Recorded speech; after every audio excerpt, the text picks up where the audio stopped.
Badlands, running to Badlands. Explain those Badlands. That's a hell of a name.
Might help if I add myself to the stage. Welcome to the No Treason Podcast. This is episode 6.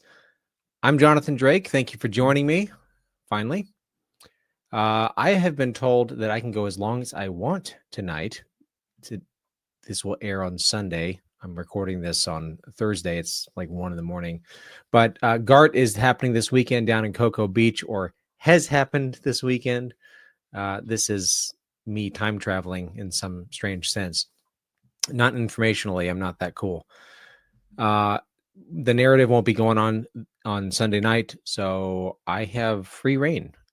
I don't know how long I'm going to go. It's nice not having a hard cutoff. Not I've really hit that. I think I've hit it once, but there's plenty of material to get through tonight, and I don't want to feel rushed or anything. So we'll go ahead and get started. Like I said, it's about 1 in the morning. I'm smelling smoke because I just set up my smoker for a pork butt. I've got a couple of days off, and we're going to have some pulled pork. And so right now, all I can smell is smoked hickory, and it's rather strong down here in the basement.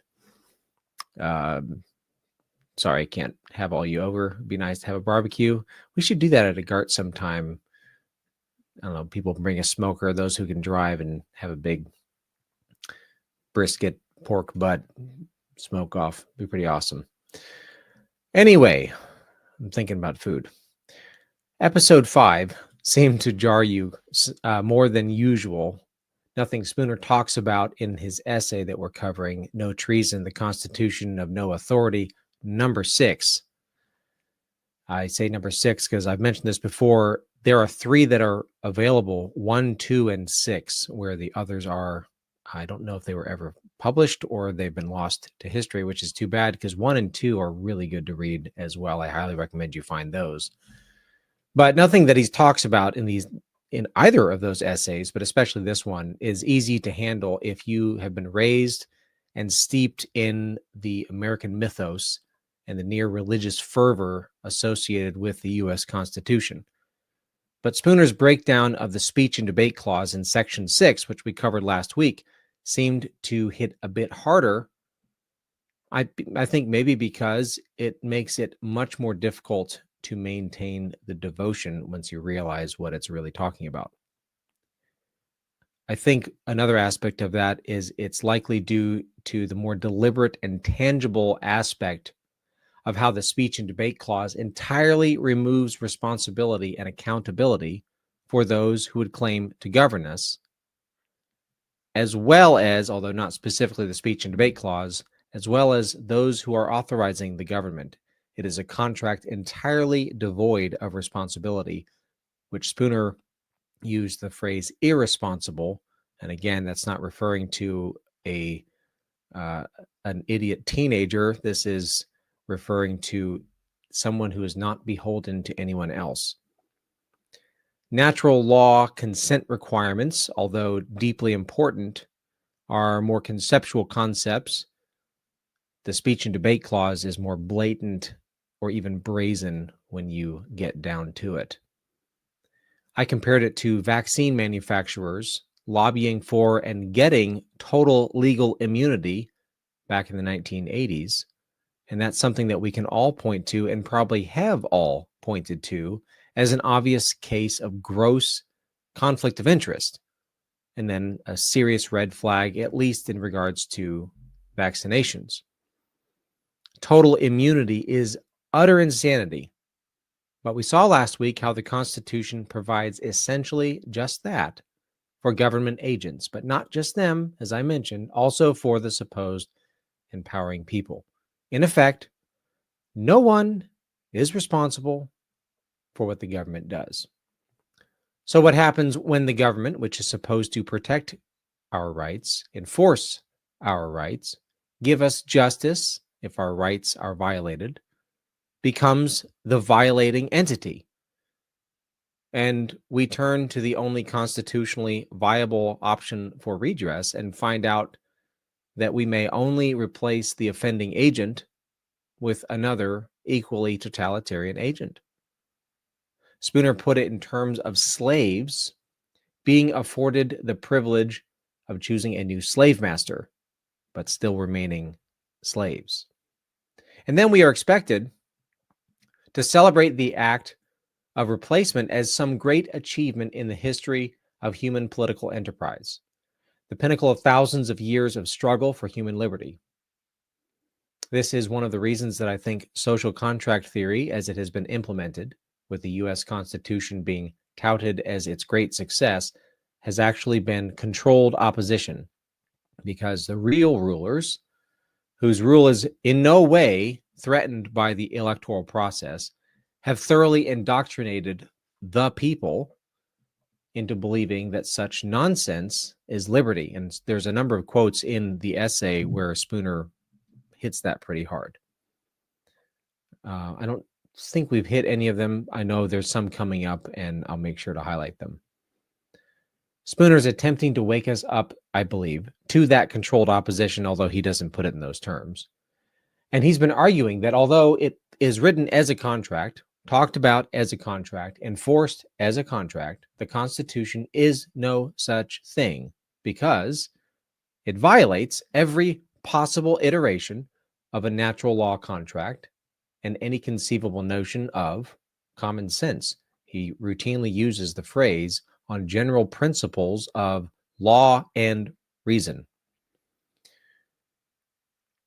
No one would ever sign a contract signifying their consent to be bound by that contract that obligated their fealty to an unaccountable government, a government which possesses absolute and irresponsible power, or, as he put it, the right of property over all under its dominion, which is why no one was ever asked to sign the contract.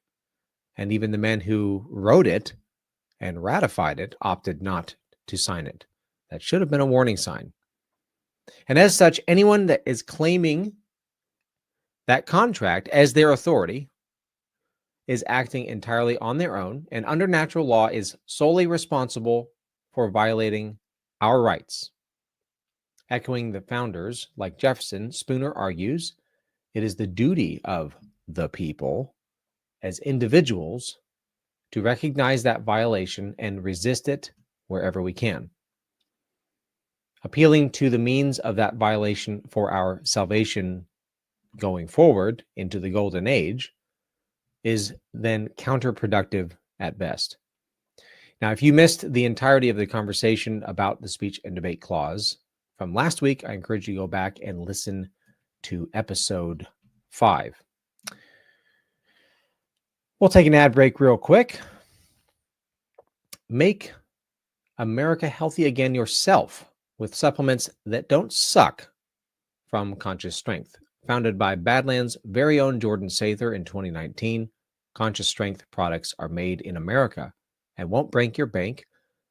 There we are. Unlike other online brands, their lineup includes collagen for strengthening joints and hair, electrolytes to get rid of those cramps, greens powder that tastes good and mixes easy, Shilajit gummies. I cannot say that. Shilajit gummies. There we go. Methylene blue, zeolite, and more. Flip the burger. Wow. I'm smoking a pork butt on the grill and I am thinking about food. Flip the finger to pharma, be your own doctor, and get supplements that you can trust from Conscious Strength. Go to badlandsmedia.tv/strength to shop now. badlandsmedia.tv/strength. And there will be a link in the description below. Okay. I should probably not start the smoker prior to recording an episode. From a couple of weeks ago, actually, there was a boost that was dropped by S. Connor 2020 for $100. Much appreciated. They say, hats off to you, Jonathan. I appreciate that very much. I don't usually wear hats because my head is freakishly large. But if you're wearing one and you want to tip it, I appreciate that. Some comments from the live stream, 370Z is for fun, wrote, I hand feed a tribe of gray squirrels every day in my wooded backyard. They teach me about natural law for the price of peanuts. And I was curious and I looked it up, and the technical term for a tribe of squirrels is a scurry. So you're welcome. Saw this asked, has any such lawsuit ever been attempted? This was in relation to bringing a lawsuit against an individual member of Congress or a group of members of Congress or the Senate for introducing or voting for a bill that objectively violated the Bill of Rights. So I did a little more looking into this, and it appears that no case has ever been successfully tried that would criminally prosecute a member of Congress for violating the Bill of Rights. I believe I mentioned the technical term last week was an oopsie, and I'm fairly certain that will stand.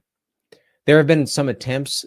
People talked about some civil rights cases back in the 60s or 70s, but due to the absolute adherence to the doctrine of the speech and debate clause, those attempts never went anywhere. That is very, very deeply guarded. And that should tell you that the remedy is not judicial, it's strictly political, which we saw as no remedy at all.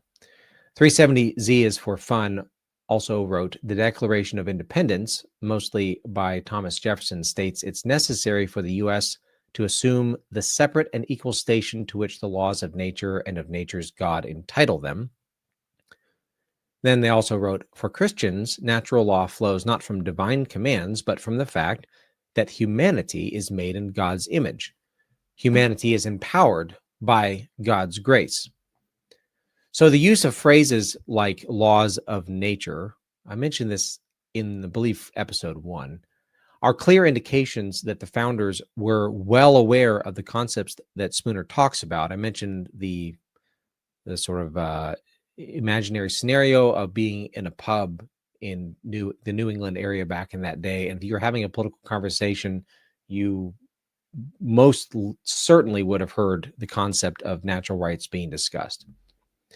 And though they were used as the basis for throwing off the tyrannical English government, but the trouble is that when forming a new government, the founding fathers seem to have forgotten all about them. Maybe they should have gone back to the Green Dragon pub and had some more conversations to get their priorities straight. I want to reiterate that Spooner's concept of natural law is more like any other thing in nature that we would call a law. So it's by observation, you can observe certain phenomena. We can see a consistent pattern that indicates a predictability in nature. So these are not laws that have been added on top of nature. These are things that have been observed as being a pattern that God encoded into nature with the way human beings relate with one another that will lead to certain results. If you want peace, act this way. If you want war, act another way. And I can let you fill in the blank for whatever scientific law you can think of that would be analogous to observing a pattern in nature. You think of weather or anything else like that.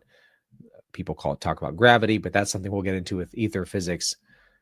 That is not I'll just leave it there. We'll let polymathenon help us out with that one. But it's the golden rule. The natural law is the golden rule. It's love. Do unto others as you would have them do unto you. That very much is a Christian concept. Jesus flat out said that. And we can see, and it makes sense, hey, the guy who created everything happened to tell us the best way to live to achieve peace. The problem is, of course, it's rather difficult to do that.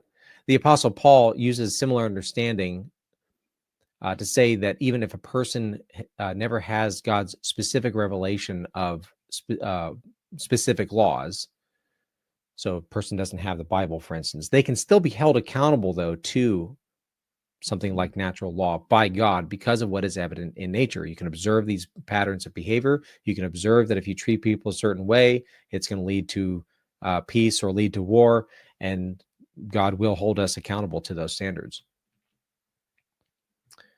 Lizzie Boston 143 won the chat for the evening as we're getting towards the end of the evening, and said that the narrative takes you straight into Badlands Daily. I thought that was pretty funny.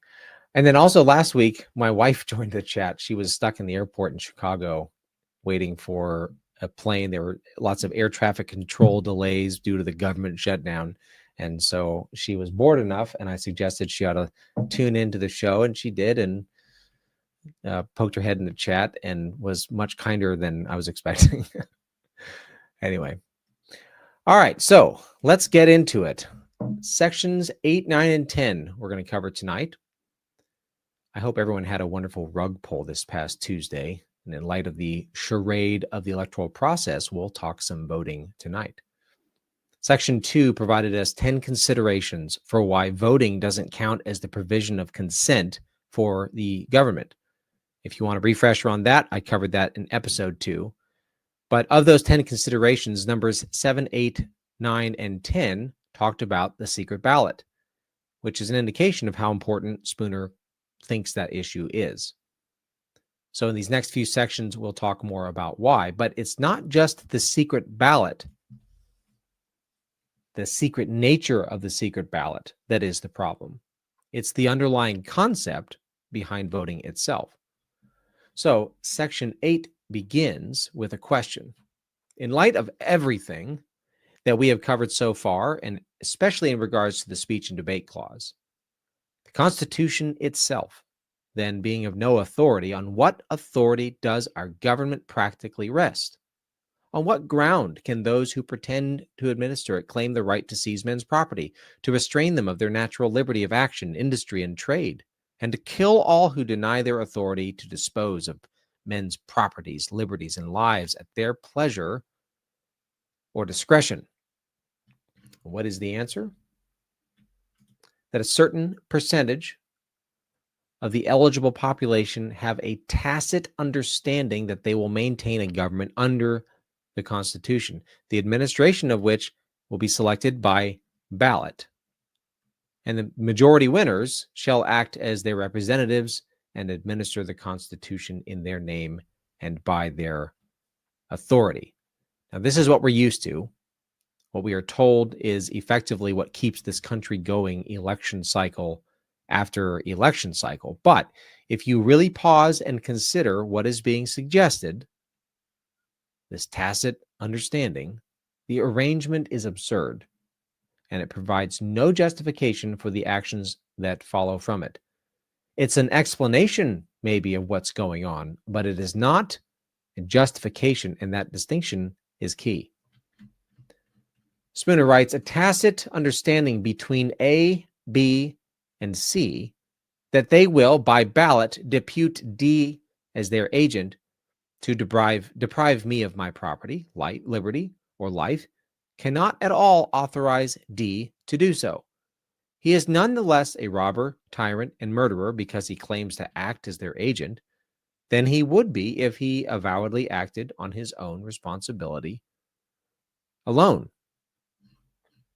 This tacit understanding is essentially what is referred to with hallowed refrains such as of, for, and by the people, we the people. But, and we would say that the government governs by the consent of the governed, but really does it?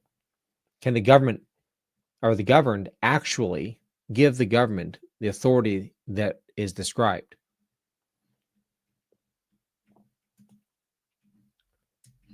Let me pull up the next one here. Spooner writes, this tacit understanding, therefore, among the voters of the country amounts to nothing as an authority to their agents. Why is that? Well, going back to the agreement he mentions between A, B, and C to depute D to deprive E of his property. We're going to get tongue-tied with these letters here. Assuming E has done nothing wrong or nothing to violate anyone else's natural rights, he is innocent in regards to his neighbors. Does A have the authority on their own to take E's property against his will? Does B have that authority?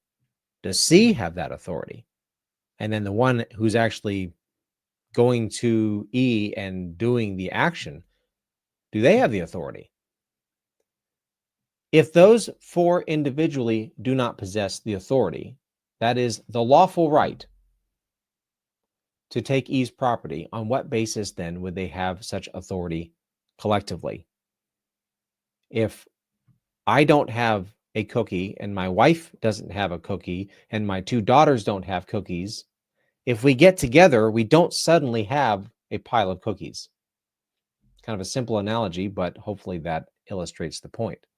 And by the way, the caveat is that E has done nothing to violate natural rights, and this would actually be a hint as to what constitutes a legitimate basis for government, and the basis by which those four would have such authority collectively. But I will save that for when we get to trial by jury. So barring certain circumstances, those four have no rights individually to take the property from E or restrain them in some way. And so therefore, because they don't have it individually, they don't collectively have the rights as well. And if they get together, conduct an election, and elect one of their number to take E's property, in Spooner's analogy, he's talking about A, B, and C deputizing D, they are nothing less than, as Spooner says, robbers, tyrants, and murderers. Now, stolen elections are certainly a problem. We just saw some. We're all familiar with many examples. We've got great shows on this network talking about all of the cases of election fraud around the country. And if we ever hope to have a legitimate government, one that actually upholds natural law and actually protects our natural rights and actually upholds justice and actually helps motivate people to live in a way that leads to peace, we'll definitely need to figure out how to pull such a thing off. But with the system the way we have it, the way it has always been done in this country, it doesn't matter if the elections are real or fake. What we're voting on is something that we have no right to vote on. This goes back to Spooner's deep discussion on consent requirements. And what difference does it make to E, the one who's being violated, whether or not we have a king or an elected president, if the end result is the same? Tyranny of the majority is still tyranny. But assume for a moment that elections are as we are told they are, that the reported vote actually represents accurate results. Something Spooner seriously doubted, by the way. I posted that in the GART Telegram chat a few days ago.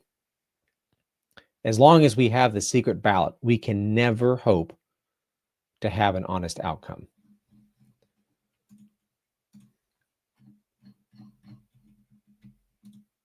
He writes, this tacit understanding, therefore, among the voters of the country amounts to nothing as an authority to their agents. Neither do the ballots by which they select their agents avail any more than does their tacit understanding, for their ballots are given in secret, and therefore in a way to avoid any personal responsibility for the acts of their agents. And we covered the personal responsibility aspect last week. Spooner has made this point before, and he's definitely going to make it again, that the secret ballot makes it legally impossible to prove the support of a single voter, which he refers to as the principles. He writes, somebody must be responsible for the acts of these pretended agents, and if they cannot show any open and authentic credentials from their principles, they cannot, in law or reason, be said to have any principles, any authorizing entity, any authorizing persons.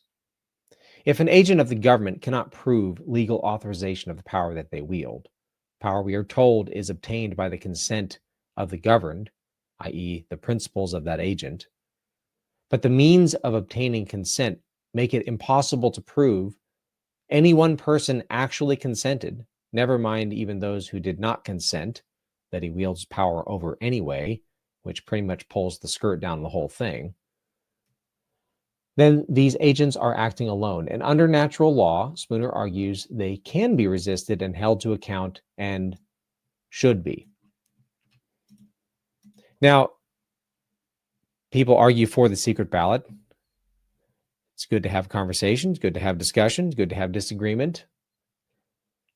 I would like to agree with some of you about that, but then we would both be wrong. So let me go through the argument in favor of a secret ballot.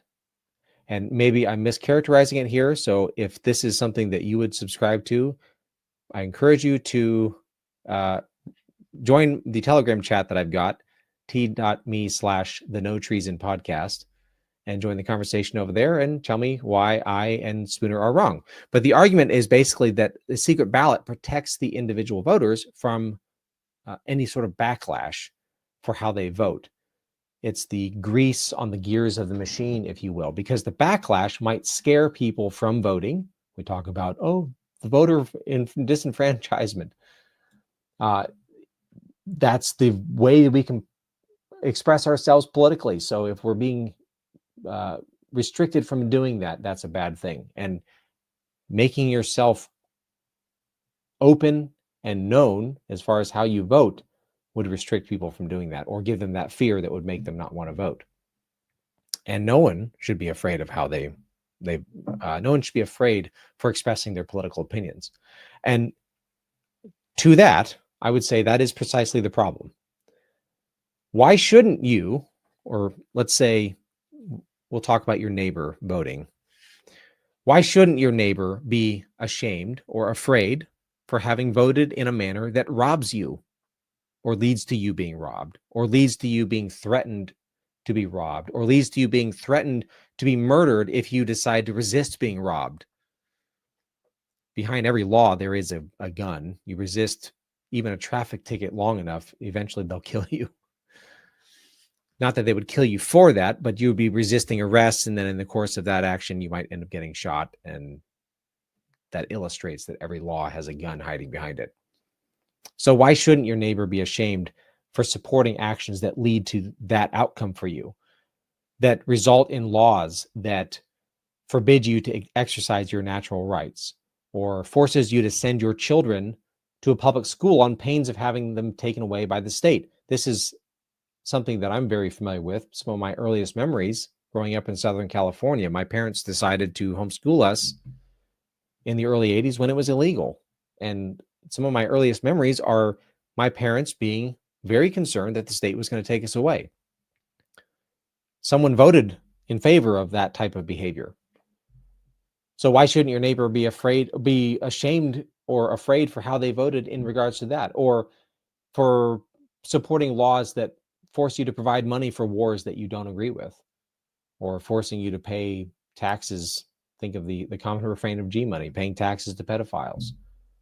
And essentially, your neighbors are voting in a way that is enslaving you forever. So why shouldn't they be ashamed of that? Why shouldn't they be afraid for any sort of backlash for that? Why is it that we must obediently live under the oppression of our neighbors' harmful voting habits while they are absolved of any consequences for the same? The argument for the secret ballot perfectly demonstrates the problem that Spooner brought up in the last section that we discussed last week, that there is no accountability.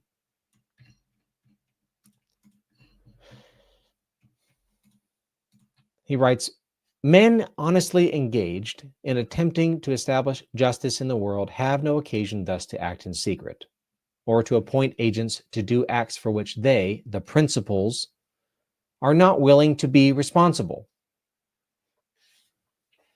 I don't think we should have voting, at least the way we do. But I definitely don't think we should be having voting where people can go into a voting booth and choose to elect a person, which, again, elections are fake, but they're at least demonstrating what they're willing to do, they're willing to see done, and vote in a way that is horribly harmful to you. Why shouldn't those people face accountability for what they support? I'm not talking about, by the way, just to make sure we're clear, that you go with pitchforks and torches to your neighbor's house. But if you're a business owner and you find out that your neighbor voted for something that led to your being harmed in some way,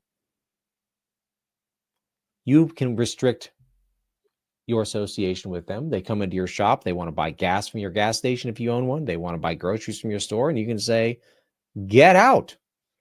Now, there's other questions of Christian forgiveness and that sort of thing, but that is not the focus of this podcast. This is purely the political stuff right now, but we can get to that stuff maybe at some other point. Spooner also writes that the secret ballot makes, I'm going to scroll down for this one here. The secret ballot makes a secret government, and a secret government is a secret band of robbers and murderers. Open despotism is better than this. The single despot stands out in the face of all men and says, I am the state, my will is law. I am your master. I take the responsibility of my acts. The only arbiter I acknowledge is the sword. If anyone denies my right, let him try conclusions with me. But a secret government is little less than a government of assassins. Under it, a man knows not who his tyrants are until they have struck, and perhaps not then. He may guess beforehand as to some of his immediate neighbors, but he really knows nothing. The man to whom he would most naturally fly for protection may prove an enemy when the time of trial comes. This makes me think of Spooner's playful comparison of the highwayman and the government agent from section 3, which I covered in episode 3, in which he says that the highwayman is too much of a gentleman to be guilty of such impostures and insults and villainies as these. He's willing to face his victims face to face and bear the responsibility of his actions, whereas the government hides behind euphemisms.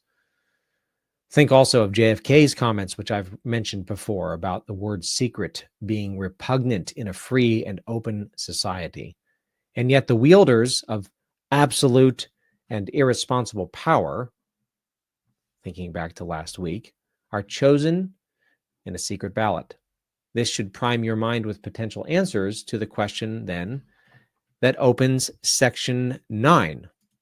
What is the motive of the secret ballot? This, and only this. Like other confederates in crime, those who use it are not friends, but enemies, and they are afraid to be known and to have their individual doings known, even to each other. They can contrive to bring about a sufficient understanding to enable them to act in concert against other persons, but beyond this, they have no confidence and no friendship among themselves. In fact, they are engaged quite as much in schemes for plundering each other as in plundering those who are not of them. And it is perfectly well understood among them that the strongest party among them will, in certain contingencies, murder each other by the hundreds of thousands, as they lately did do. Of course, he's referring to the Civil War, which had what year was this? This was 1870 that he published this. So this is within the last 5 years, or it ended, well, the 1865. So it ended 5 years before. So murder each other by the hundreds of thousands to accomplish their purposes against each other. Hence they dare not be known and have their individual doings known, even to each other. And this is avowedly the only reason for the ballot, for a secret government, a government by secret bands of robbers and murderers. And we are insane enough to call this liberty. To be a member of this secret band of robbers and murderers is esteemed a privilege and an honor. Without this privilege, a man is considered a slave, but with it a free man. With it, he is considered a free man because he has the same power to secretly, by secret ballot, procure the robbery, enslavement, and murder of another man, that other man has to procure his robbery, enslavement, and murder. And this they call equal rights. This is the very essence of statism. And this is what I think of when someone I'm arguing with exposes themselves as a statist. There was a poll recently, I think it was Seth Keshel put it out, and it was in regards to government. I'm going to do a little pulling up because this is off the top of my head here. It was regards to the government regulation of, hold for processing.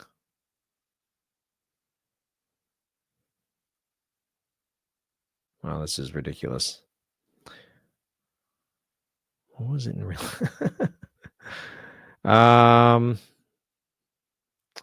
Cue the Jeopardy music. Seth Keshel's poll was,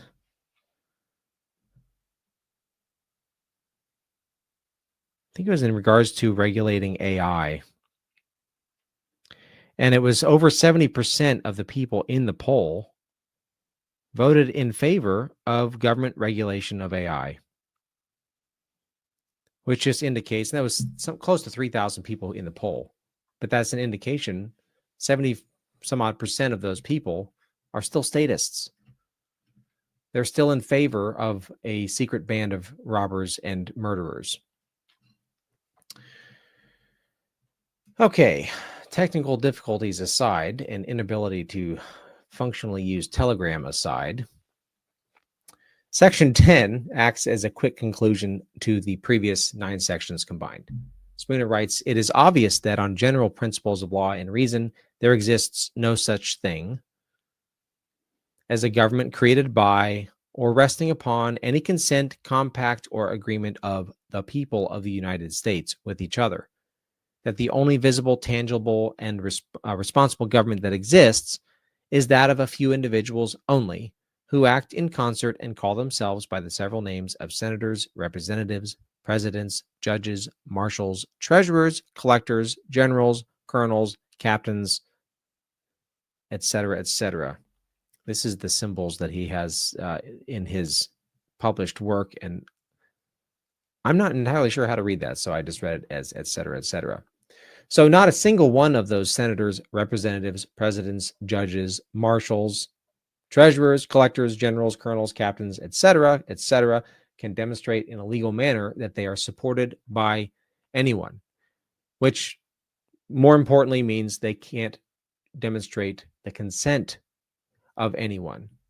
And if voting is the means of demonstrating consent, but the vote is in secret, and you can't therefore prove the consent, there is therefore no consent. The entire thing is a giant farce, a charade, a TV show, a massive distraction to hide from the fact that it is obvious that the only visible, tangible government we have is made up of these professed agents or representatives of a secret band of robbers and murderers who, to cover up or gloss over their robberies and murders, have taken to themselves the title of the people of the United States, and who, on the pretense of being the people of the United States, assert their right to subject to their dominion and to control and dispose of at their pleasure all property and persons found in the United States. Think of absolute and irresponsible power, as we talked about last week. We are doing a lot better on time than I expected that we would. So I think I'm going to go ahead and go through the next bit of material I've got. I wasn't sure if I'd have time to get to that. I should have had more technical difficulties to drag it out. So because of all the above, and by the above, I mean everything that Spooner has laid out in all the sections that we've covered up to this point, we are properly prepared then to deconstruct certain actions of those who would claim to be government. Last week, one of the safeguards that we talked about against tyranny that's pretty much guaranteed to occur under the speech and debate clause was that officials are required to take an oath. Spooner's counter last week was simple, yet effective. Hold off on that for just a minute. His counter is essentially, if I'm a dishonest man enticed by the promise of absolute and irresponsible power that comes with being a government agent, and I know that I will face zero accountability for lying to you, the electorate, then I'm going to tell you whatever you want to hear and swear by whatever you want me to swear by. I'll put my hand on the Bible. I'll put my hand on a Quran. I'll put my hand. Trump didn't even put his hand on anything in this last inauguration, which I thought was kind of interesting. But if I'm a dishonest person, then I will do all of those things and then immediately proceed to do whatever I was intending to do anyway. So oaths, therefore, are a meaningless safeguard against corruption, i.e. violations of the contract. And why?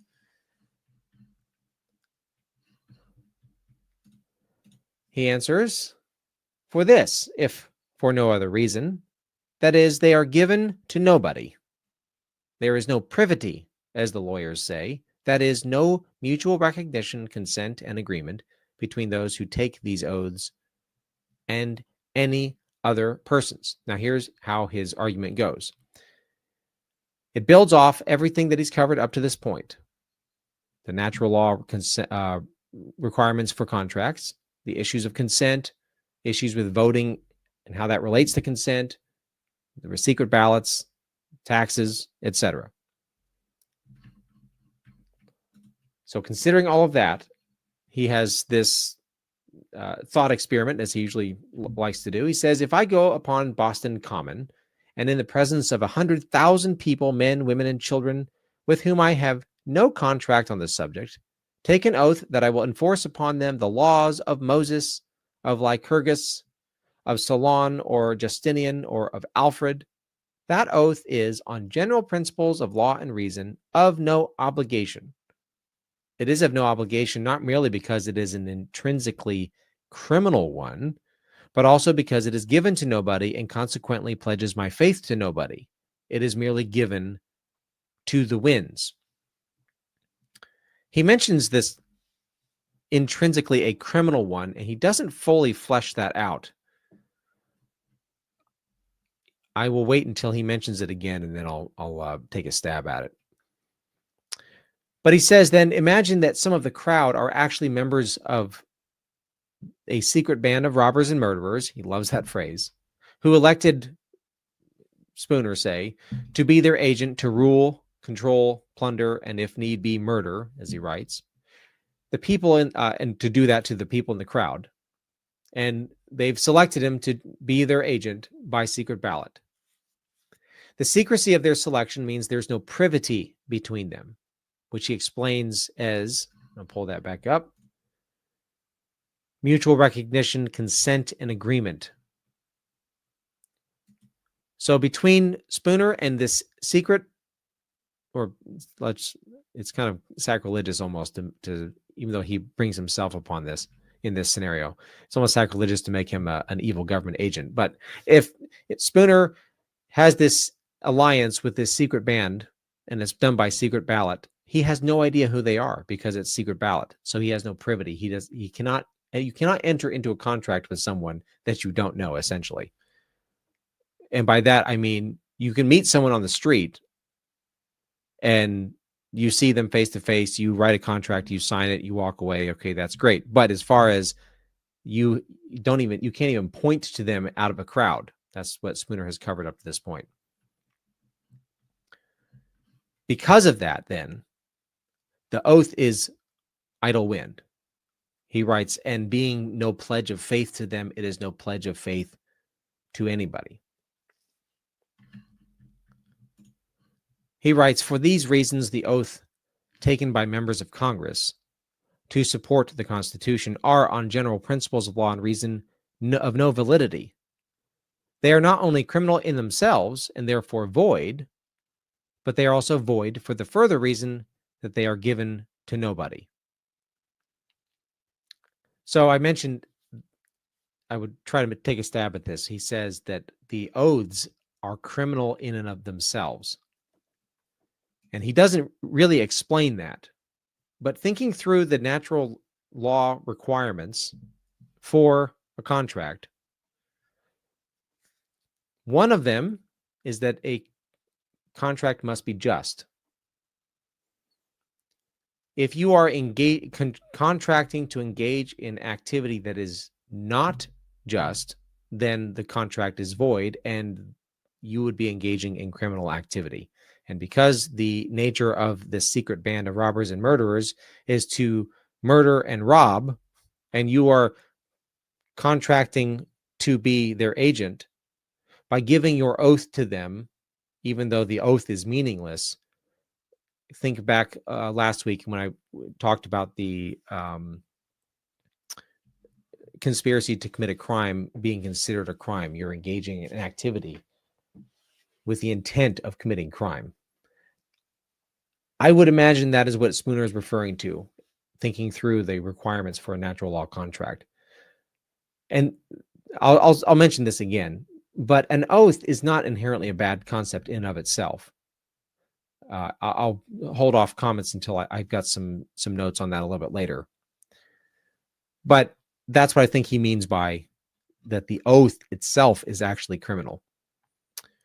Spooner revisits the facts about how few in the country actually participate in the electoral process, how the secret ballot makes it impossible to know just who the oath is being sworn to, etc. That's the concept of privity. And there are some great quotes in he's got a number of pages covering this scenario that he's come up with, and it's rather entertaining to read. One of them in particular is enjoyable, especially in context of having just had a quote unquote election this past week. And he writes, and I posted this recently in, I believe it was in the GART Cocoa Beach chat, but he writes, the gross number of these secret votes, or what purports to be their gross number in different localities, is occasionally published. Whether these reports are accurate or not, we have no means of knowing. It is generally supposed that great frauds are often committed in depositing them. Great frauds? He's clearly had an intimate knowledge of the way elections are run, and they clearly were no different back 150 years ago than they are today. After repeating his arguments against the Constitution being a contract that we've spent this basically past month covering, Spooner then rounds out his argument in regards to oaths being idle wind and legally irrelevant. He writes, of course, his oath, that is the agent of this secret band of robbers and murderers, of course, his oath professedly given to them is to support the Constitution. I think I got that wrong in copying. It makes some, when you copy the text from the PDF I've got, it sometimes screws it up. So, of course, his oath professedly given to them to support the Constitution is, on general principles of law and reason, an oath given to nobody. It pledges his faith to nobody.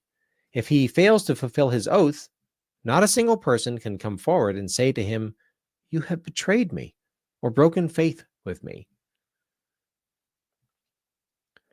But should any person actually do that and actually come up and complain that this person violated their oath. Spooner writes, all he's got to do is say, I never knew you. Where is your evidence that you, either individually or collectively, ever appointed me your attorney? That you ever required me to swear to you that as your attorney I would support the Constitution? Or that I have now broken any faith I ever pledged to you? You may or you may not be members of that secret band of robbers and murderers who act in secret, appointing their agents by a secret ballot, who keep themselves individually unknown even to the agents they thus appoint, and who therefore cannot claim that they have any agents, or that any of their pretended agents ever gave his oath or pledged his faith to them. I repudiate you altogether. My oath was given to others with whom you have nothing to do, or it was idle wind, given only to the idle winds. Begone. This line in here, that his oath was actually pledged to someone else, makes me think of certain lobbying agencies that garner great influence in the halls of Congress. Maybe certain countries that have incredible influence in the halls of Congress, or corporate interests, financial interests. When these representatives talk about representing their constituents, all you have to do is observe their behavior, observe the bills that they write, observe the way they vote on the bills that are written, and that will tell you who their constituents actually are. That will tell you who their oaths were actually given to. The next several sections 12, 13, 14, and 15, are not worth going through in great detail, simply because Spooner is taking what he just broke down in section 11 in regards to the oaths, and he applies them then to the various agents that the government might have. He has them broken down as tax gatherers and treasurers. So basically your typical administrative agents. Think of any in the fantasy team, as Chris Paul would call it, of Trump's administration, the heads of agencies that shouldn't exist, etc. The other groups that Spooner recognizes are naturalized citizens, so people who immigrate to the United States and then go through the naturalization process, and they have to swear an oath to the Constitution. He says it's meaningless, and it's for the same reasons that we've covered so far. He highlights the Southern men following the Civil War, who were all required to re-enter good faith with the United States government by swearing an oath to the Constitution, and Spooner argues that that oath was also meaningless. And then the last section would be soldiers who are also required to swear to uphold the Constitution, and that for all the same reasons, those oaths are meaningless. Because, he writes, they are necessarily given to nobody, because there is no open, authentic association to which they can join themselves, or to whom, as individuals, they can pledge their faith. No such association or organization as the people of the United States, having ever been formed by any open, written, authentic, or voluntary contract, there is, on general principles of law and reason, no such association or organization in existence. And all oaths that purport to be given to such an association are necessarily given only to the winds. Now, I said earlier that oaths are not inherently bad or invalid. You could think of the signature on a valid contract is essentially a written oath. It's a pledge of fealty. People giving the oaths may well be upright people of integrity, righteous people who are in good faith giving an oath. The problem is there's nothing on the other side. There's no one looking back at them. Obviously, as a Christian, I take oaths seriously on my own account because I recognize that God is my judge. And that's certainly the type of person that we would want to be in a position of power. But as far as a guarantee against corruption and against tyranny, oaths provide no such guarantee. In order for an oath to be binding, it would need to follow the considerations that we've covered up to this point. So it has to be in regards to a contract that follows natural law. It can't be to engage in illegal activity. As I mentioned, I think that's what Spooner means by the oath itself being a criminal act because of what it is pledging faith to do. And we've talked so much at this point about how the Constitution is just not a contract. So therefore, the oaths of office are nothing but a meaningless ritual. I've talked before about statism being a religion, political scientists being the high priests of that religion, and you could look at elections as being a religious ritual, and the oaths, the oath ceremony is, the swearing in. That's also part of the religious aspect of statism. All right. We've got a couple of ads to get through here. First off, we have... What is the Sovereign Alliance? The Sovereign Alliance are a collection of leaders and countries that are aligned not in the vision for their countries, but against a vision that has been thrust upon them. I believe that the Sovereign Alliance is less a battle for something and more a battle against something. They are against globalism, collectivism. They are against the rules-based international order. Sovereign Alliance, the latest addition to Badlands Rise merch, available now at badlandsmedia.tv/rise. So I mentioned that GART was this past weekend. Things are wrapping up by the time this airs. And if you've never been to a GART, I highly recommend you do so. It was fun to see a lot of familiar faces. The Rise attire couple was there. They showed up on the live stream. At the point that I'm recording this, they showed up on the VIP live stream, and it just reminded me how awesome it is when you get to meet these people. You hear these names, you see them in the chat, and then you actually get to meet them in person, and that's an awesome thing. Oaths, as I've talked about, are meaningless when given to the idle wind, but they might be useful insofar as judging someone's character when they violate them. But then appealing to them as a safeguard against tyranny is foolishness. What's not foolish is supporting people like Rise Attire, or also people who take your health seriously, who are committed to using ingredients in their products that won't poison you. Before skincare went synthetic, people used something simple, something real: tallow. Grass-fed and finished beef tallow is packed with vitamins A, D, E, and K. Nutrients your skin actually knows what to do with. It locks in moisture, restores elasticity, and defends against winter dryness. No water, no preservatives, and no BS. Unlike plant oils or chemical creams, tallow mimics your skin's own structure. Elbows, hands, knees, post-shave, anywhere your skin's crying for real moisture. Perfect for gifting or keeping your own skin soft when the cold hits. Visit softdisclosure.com and use promo code Badlands for 15% off. Ancient care, modern truth. Soft disclosure.